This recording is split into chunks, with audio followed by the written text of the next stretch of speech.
C'est stupéfiant ce que peut accomplir l'esprit si on y est suffisamment déterminé. J'ai peine à imaginer qu'après notre séparation, Éric et moi, nous ayons pu danser et nous produire ensemble. Que nous dansions la jalousie dévorante, moi Médée, lui Jason, ou l'amour tendre, dans Appalachian Spring, lui le pionnier, moi son épouse, c'était si proche de la vie réelle que par moments, je me sentais mal. Ce n'est que des années après avoir abandonné un ballet que je peux supporter de voir quelqu'un d'autre le danser. Je crois qu'il ne faut jamais regarder en arrière, jamais céder à la nostalgie ni aux réminiscences. Mais comment faire autrement lorsque, en regardant la scène, vous y voyez une danseuse, grimée de façon à ressembler à ce que vous étiez 30 ans plus tôt, danser un ballet que vous avez créé avec quelqu'un dont vous étiez profondément amoureuse, votre mari. C'est là, me semble-t-il, un cercle de l'enfer que Dante a oublié. Il n'y a eu personne après Éric. J'ai peut-être eu tort, peut-être aurais-je dû avoir quelqu'un, mais cela n'a pas été. Il n'y a eu personne, en aucune façon, ni passagère, ni significative.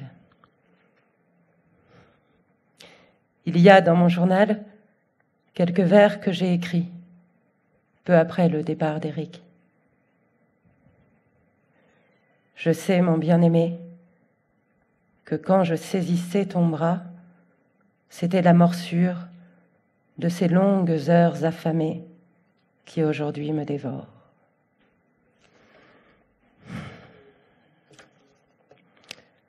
La première fois que nous avons dansé en Italie, nous avons fait scandale. Le public était hors de lui.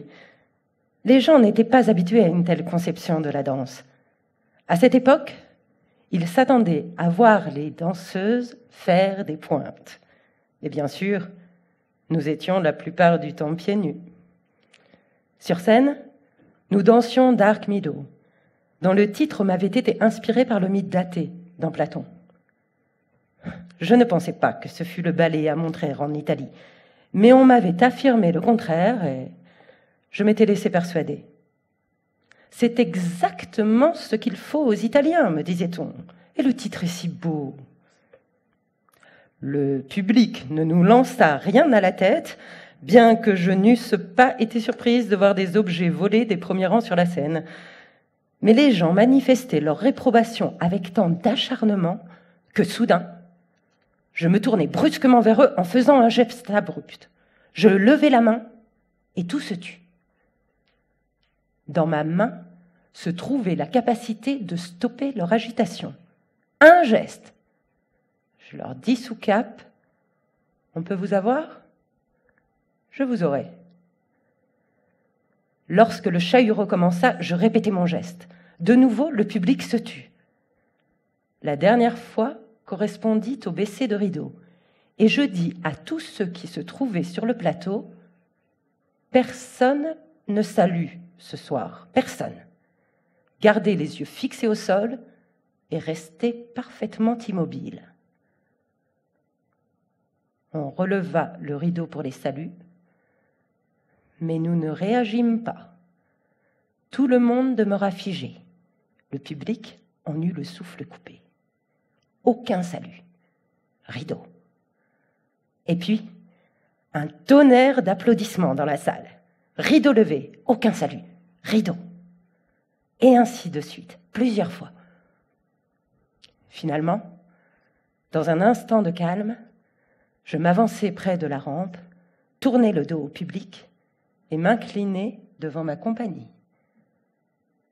Je dis doucement au mécanicien, « C'est fini, plus de rideau. » Et ce fut tout. C'était la première de 6 représentations à Florence. Après cela, je n'eus plus de problème.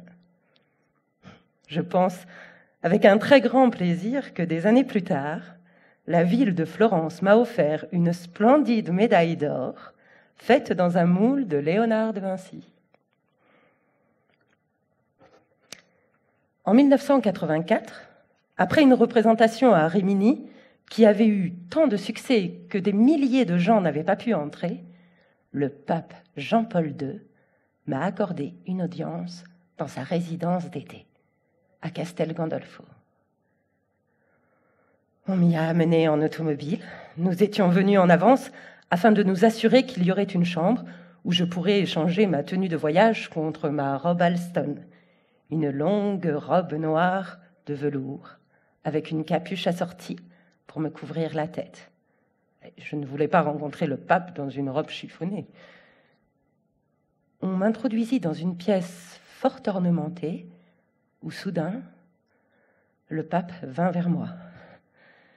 Il me dit seulement « Vous êtes Martha ?» ?»« Oui, répondis-je.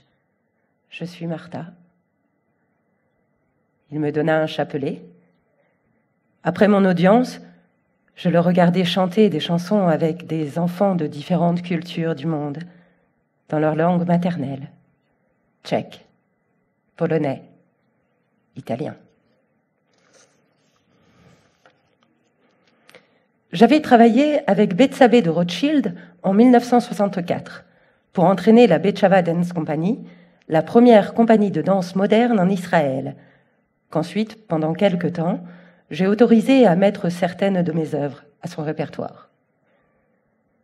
Au début, je n'étais guère optimiste pour cette compagnie. Les jeunes filles étaient si mal habillées, souvent en uniforme militaire. Aucun sens du théâtre, me disais-je. Mais un jour, dans la loge, je vis que sous leurs vêtements quotidiens, elles portaient de ravissantes lingeries, et je compris que tout irait bien. « Vous vous habillez pour vous déshabiller ?» leur dis-je. Bethsabée a été ma première protectrice, et elle est venue avec nous au Moyen-Orient. Elle avait été mon élève à New York. Je n'avais alors aucune idée de qui elle était. Son père était l'un des descendants de 5 frères sortis du ghetto de Francfort pour devenir les banquiers du monde. Bethsabée était venue avec nous en tant que mon habilleuse, parce qu'il fallait qu'elle figure sur le programme à un titre quelconque. On l'avait donc déclarée habilleuse. Et c'est ce qu'elle est devenue. Je n'avais jamais eu d'habilleuse qui porte du Dior et fume des Dunhill, lui disais-je.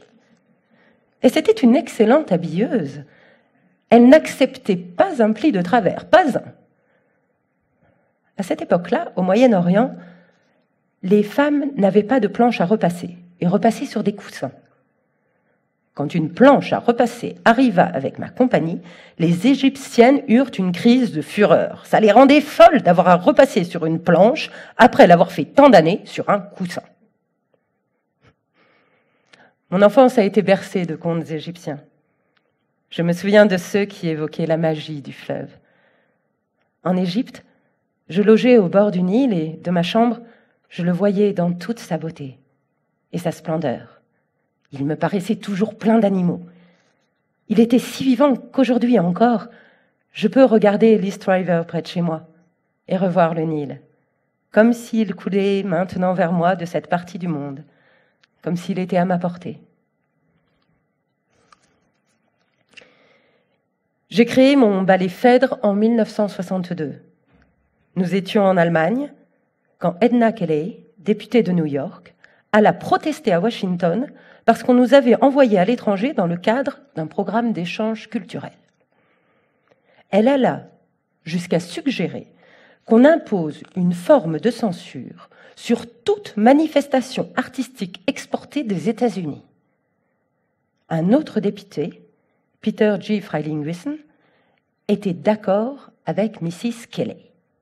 Il décrivit Phèdre comme une danse pleine de sofas et de jeunes gens en pagne.